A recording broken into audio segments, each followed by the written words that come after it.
Hello, everyone, and welcome to the Jeffrey Epstein Show. I'm your host, Bobby Capucci, and this is Daily Drop number 53. We have a couple of articles for you tonight. The first article is from Vanity Fair, and it's about Ghislaine Maxwell, and the headline caught my attention, and it was from yesterday, but it's one of those articles that I think is very pertinent to the case. I think it's something that we should definitely read and document here on the podcast. So we're going to read that article. And then there's another article that had definitely had a clever headline that really caught my attention. And it's in the vein of, instead of talking about politics during Thanksgiving, talk with your family about Jeffrey Epstein. Because it's pretty much the middle ground, right? Just about everybody believes that the one thing everybody does believe about that case is that we're not being told the truth. So it's one of those situations where I believe that the article will probably be pretty interesting. So if you want to get in contact with me, you could do that at bobbycapucci@protonmail.com. That's BOBBYCAPUCCI@protonmail.com. All right, let's hop into these articles. The first one is from Vanity Fair. She's our Waldo, and we're going to find her. The hunt for Jeffrey Epstein's alleged enabler, Ghislaine Maxwell. Last week, as America's media class was consumed with every twist and turn in the Donald Trump impeachment hearings, a different sort of media frenzy was playing out in the UK. Prince Andrew had just participated in a disastrous NBC Newsnight segment about his friendship with Jeffrey Epstein, which was widely seen to make the prince look even worse than he already did. A difficult feat. It was as if some insane plotline from a future final season of The Crown was being written in real time. It's a pretty fair assessment of the situation. The scandal had largely faded from view over the past couple of months in the wake of Epstein's jail cell suicide, allegedly, on August 10th, pushed aside by headlines here and abroad concerning the Trump-Ukraine inquiry and Britain's looming general election. That is true. This story hasn't gotten nowhere near the attention it should be getting because of the impeachment hearings, inquiry, whatever you want to call them at this point. Because to be honest with you, if it wasn't for this Epstein story, I'd be following that story just as closely as I am this one. But at this point, I have no interest in it.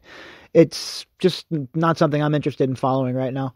But those stories, definitely the election in England and the inquiry, definitely stories that have pushed this to the back burner. Not even a doubt about it.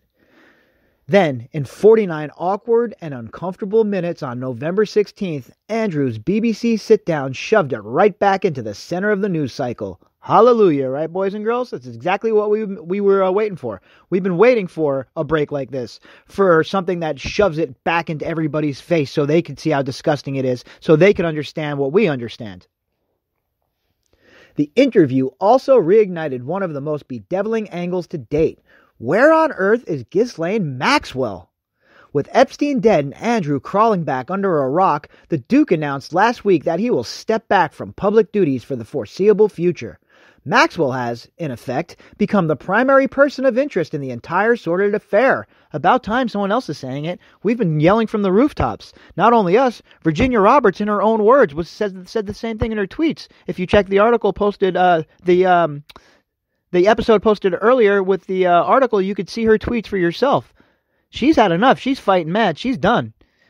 She's not going to take this BS anymore. And she says that Maxwell should be arrested. And she also believes that Andrew should be in jail. She also believes that the English police are covering it up. So you should definitely read those tweets and check out that episode. It was the uber-connected British heiress, after all, who introduced Epstein and Andrew in the first place, and Maxwell has her own sins to answer for, allegedly acting as the fixer who pressed Epstein's underage masseuses into service. Her story is a potent mix of criminal intrigue and a stratospheric social influence, and the mystery of where she has been since Epstein was arrested on sex trafficking charges in July makes it all the more mouth-watering, along with the fact that, for the most part, Maxwell has proven incredibly adept at evading bloodthirsty journalists and federal investigators alike. How is that possible, folks? She's just an heiress. She's not Bruce Wayne.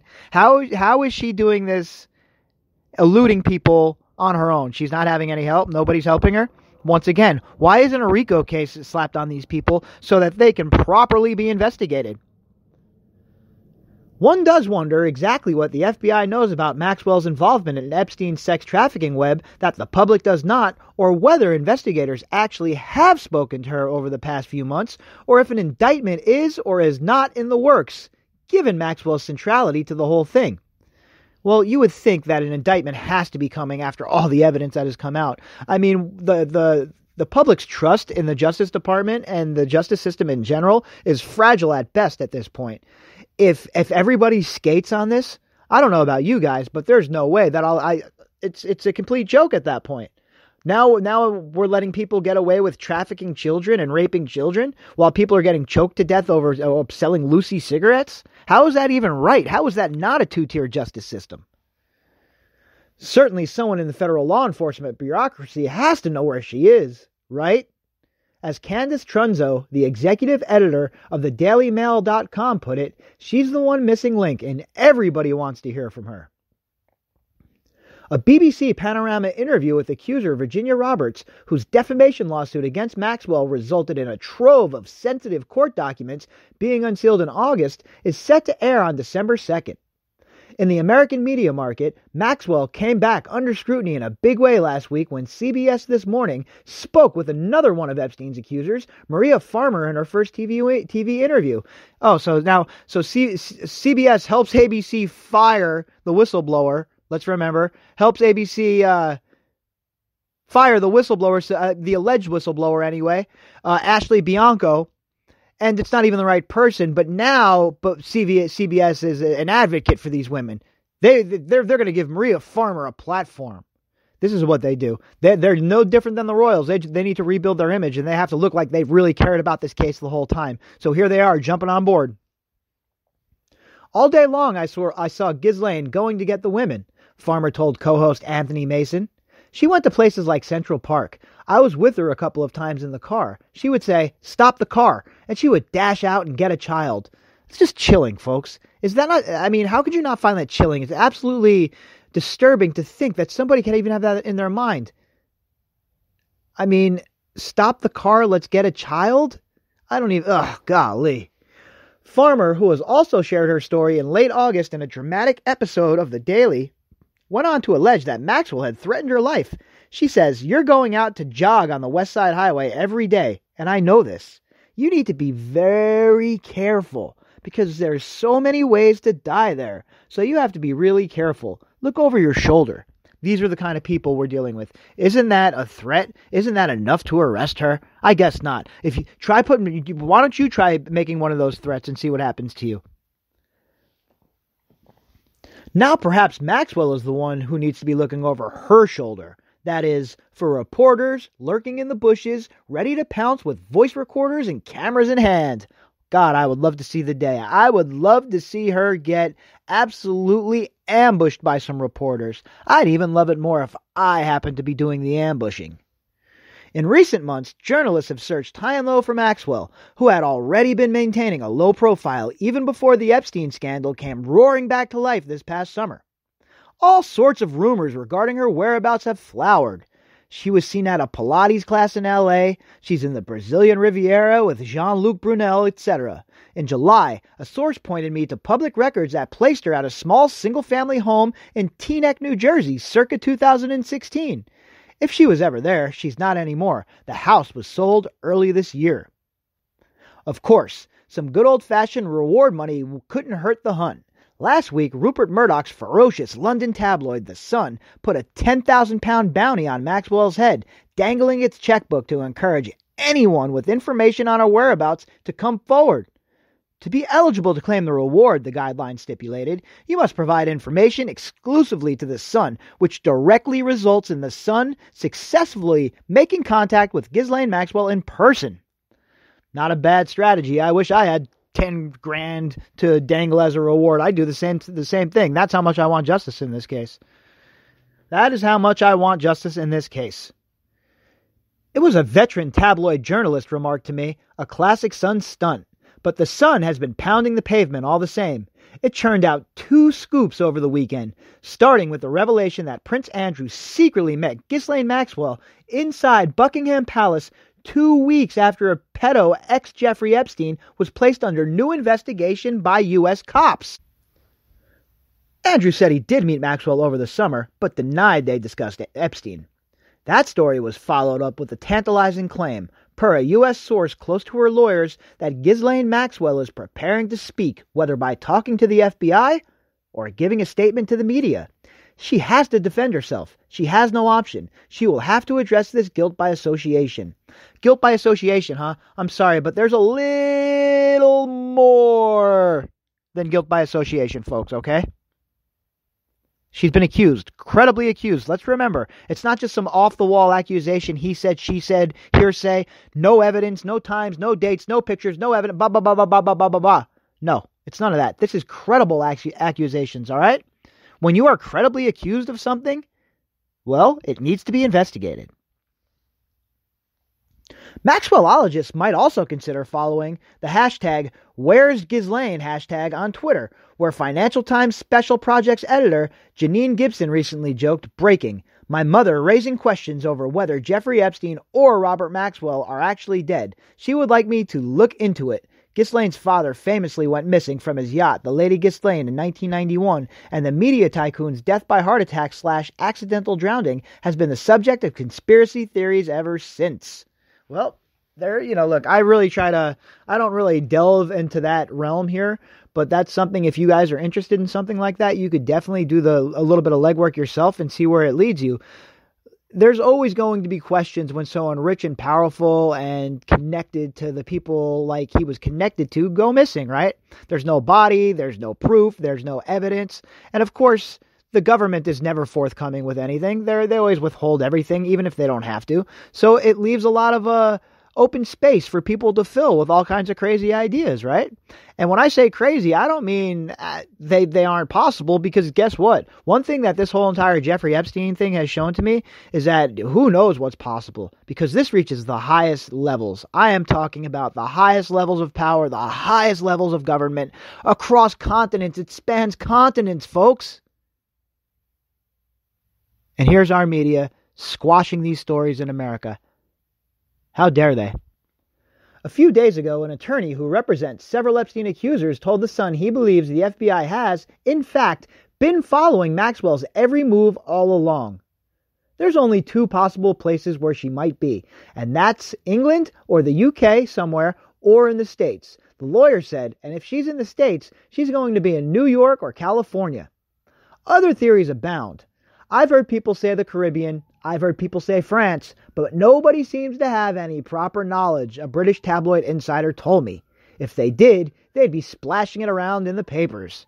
That's fact. If anybody knew where she was, they'd be getting this reward at the very least, right? The one time a news outlet did come close to catching Maxwell was in mid-August, when the Daily Mail traced her to a mansion in Manchester by the Sea, where she was reportedly shacking up with the tech executive Scott Borgerson. I guess a closer look is needed.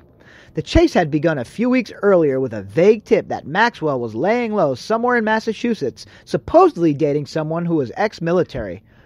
Oh, all right. Another ex-military guy, CIA, ex-military, etc., etc.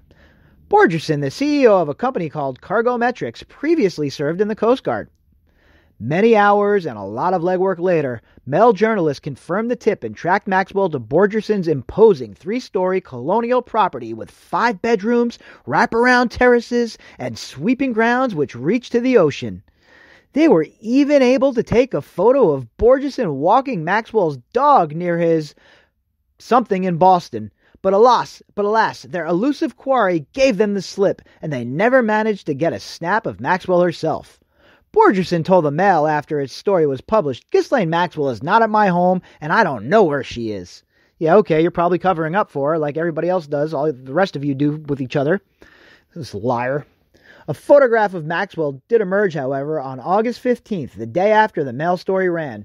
In a bizarre and fascinating twist, the New York Post claimed to have found the socialite hiding in plain sight at a Los Angeles In-N-Out burger, where she was photographed alone with a pet pooch, scarfing French fries and reading the Book of Honor, The Secret Lives and Deaths of CIA Operatives. Again, folks, let me read that to you again. This is the book that she was reading.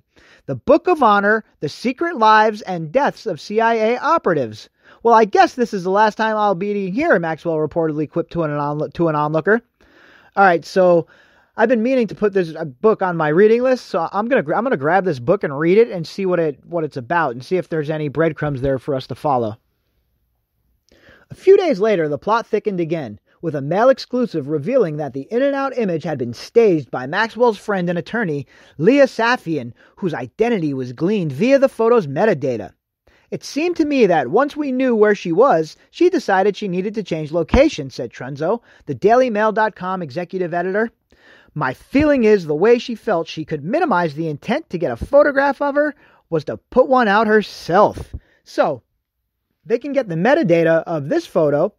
Shouldn't they be able to do that from Virginia Roberts' photo that they say is faked? Yeah, pretty sure they did that already, folks. Pretty sure that photo is not faked. So where is Maxwell now?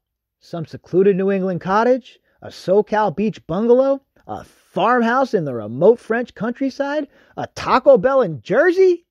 She's got the means to be just about anywhere, Trunzo said. She could be abroad and she could still be here. The Mail's online operation is headquartered in New York. Trunzo added that the Mail has a couple of leads that we're following up. She's our Waldo and we're gonna find her. Well. All right. The Daily Mail has been doing great work on this case, and I hope that they pivot once they take down Ghislaine Maxwell the same way they got Andrew. I hope that they're pivoting and they start focusing a little more on the American politicians and business moguls that were involved in this stuff, right?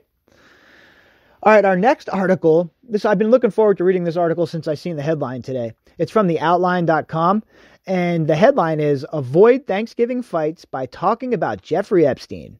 Don't bother trying to win Thanksgiving. Try this instead. So I think this is going to be a good one. We're going to jump into this one and see what it has to say. When Jeffrey Epstein, sex trafficker and professional friend of the rich and powerful, was found dead in his jail cell at the Metropolitan Correctional Center in Manhattan this past August, I was in the Adirondacks with my family. My dad woke me up with the news that Epstein had died, and I had promptly spent the day unable to form coherent sentences. It didn't help that I was reading a book about the CIA's connections to the Manson family. Well, this is starting out promising, huh? This guy, whoever's writing this, is on the right page. The CIA might as well be the Manson family, never mind having ties to them. They're a bunch of sickos. Black sites, torture, indiscriminate drone bombing of even American citizens. I mean, these are the people that you're standing up and cheering. These are the people that you're saying, oh, well, these are career government officials. They don't lie. Yeah, right. That's all they do is lie, these type of deep state people. I mean, these are the type of people that are just completely and utterly, they have no shame. The ends justify the means always to them. That night, we were set to attend dinner at the home of some family friends of ours, one of whom had supported Donald Trump's bid for the presidency. I was concerned. I had serious Epstein brain, and I worried that our host would think that not only was I a deranged communist, a more common perspective, but that I was some conspiracy-obsessed wacko. All right, well, hey, look, you know how I feel. Anyone who is willing to chase this case is my ally, and I could put my politics to the side. I could put my personal feelings to the side, and if somebody's doing good work on this case, that's my ally, and they deserve some credit. So I really don't care what your political leaning is, folks. If you're here because you want justice in this case, you're my people. My fears were unfounded. These friends were also awestruck by both Epstein's crimes and his death, and they felt sick reading about what had happened to the young women who Epstein and his pals had trafficked. Though the politics of those gathered around the dinner table could hardly be more different from one another, this didn't appear to matter. Epstein's death and the twisted acts he committed during his life were horrifying and engrossing to us all. Look, and that's us here, right? I've talked to people personally who listen to this show whose politics are very different than mine, but we do agree on this one thing in this case. Well, on this case in general, I mean, that things don't add up here. Things are bad, and we all agree that the justice system needs to be reformed. It's absolutely, positively, not even debatable at this point that it's broken and things need to be fixed. So it doesn't matter if you're a Republican or if you're a Democrat. Take this advice from the outline and do yourselves a favor. Talk to your family and friends about Epstein during Thanksgiving. Don't try and win the argument. Don't try and talk about politics with them. Win them over to this case. Win them over to this cause. Send them over to my podcast. Send them over to the other shows where they're going to get some information about this. Have them do the research on their own. But as long as people are talking about this, instead of the other nonsense, arguing with your family, and who needs that nonsense, right? We've had enough of it. I know I have. My story may be of some use this week. Thanksgiving, according to the dunderheads who type words on the internet for a living, like me, is a time of family strife in America. The effects of our polarized political climate are felt acutely downstream, and never more so than that one time of year when Americans, seemingly of every class stratum and ethnic or racial background, gather at a table together with their so-called loved ones and talk to each other about things they don't agree on. Oh, I'm glad that for the most part, it's only one time a year, right? Because the way this country's going, there'll be fights in the streets. One approach to Thanksgiving is to try and win any dinner table argument, which, despite what many publications tell you, is an awful idea. I couldn't agree more. Save it. Nobody wants to deal with that nonsense. Who wants to hear about it on Thanksgiving? I have never encountered someone whose perspective on anything, aside from the taste of the turkey, radically shifted after a Thanksgiving meal. Instead, here is my suggestion. Talk about Jeffrey Epstein at Thanksgiving. I do not mean this as an invitation to be excessively ironic about the awful things Epstein did. The man groomed teenagers for sex with him and his friends, which allegedly included people like Prince Andrew and Harvard law professor Alan Dershowitz, and he conspired with prosecutors to get out of his crimes with effectively a slap on the wrist. Epstein was a monster. He ruined countless lives. Any even vaguely serious-minded discussion of Epstein at Thanksgiving requires acknowledging this. If you are aware that family members would not care to discuss Epstein for numerous very valid reasons, do not bring it up. Instead, feel free to make the case that Stevie Wonder isn't blind or that climate change will be a serious concern for the Bigfoot population. But there are many reasons that Epstein might not tear your dinner apart. If you really are looking to have a charged conversation at Thanksgiving, for one, his friendships ran deep within both parties. Trump once called him a terrific guy, and Bill Clinton took multiple flights with Epstein on his private plane. A little bit more than multiple, 26, 27. Another point is that, aside from Epstein's personal connections, the topic has yet to come up as an issue related to impeachment, the 2020 election cycle, or any of the other national political stories of the day. Not a single Democrat has been asked about Epstein at one of the debates during this primary. But Epstein's real unifying dimension is the murkiness of his death, which, absent compelling evidence proving otherwise, appears to have come by his own hands in his cell. Disagree with that. We'll go with allegedly, though. The guards tasked with watching him seemingly failed at their jobs. They have since been charged in court, and a camera malfunction eliminates one obvious avenue of acquiring hard evidence about what happened. Another thing I was wondering about that camera malfunction, it was sent off to Quantico. How come we haven't heard anything new about that? The darkly universal appeal in suspecting something was amiss when Epstein died, a recent survey shows about 45% of Americans think he was murdered to 16% who believe he killed himself, comes from the fact that it's practically an American tradition for our national catastrophes to be shrouded in mystery. I wonder why that is. There sure are a lot of coincidences, folks, aren't there? They sure want us to believe a lot of coincidences. To this day, it remains unclear why Lee Harvey Oswald shot John F. Kennedy, or why Charles Manson was released from custody multiple times before his followers murdered at least 7 people. Journalistic truth, rightly, requires a high standard of proof in order to be established. Gray areas left by sealed or burned archives, government red tape, and mysterious deaths can make it difficult to conclusively establish a series of events. This is the stuff of the X-Files, or even more substantial works like Don DeLillo's Libra, a fiction portrayal of the JFK assassination and aftermath, where compelling fiction is created to fill in academic gaps in the truth. But the Thanksgiving table does not require spotlight-like investigations. As for good conversation, simply having a shared value system will suffice. And these days, a rightful suspicion of the official line more than satisfies.